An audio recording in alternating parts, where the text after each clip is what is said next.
Orang yang memulai dengan kalimat Bismillahirrahmanirrahim, maka semua proses yang sulit seketika akan dihilangkan oleh Allah tanpa harus mengalaminya lagi.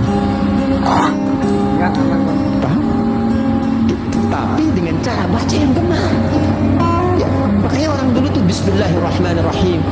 Ada yang dapat begini, mudah begitu, karena cara bacanya benar.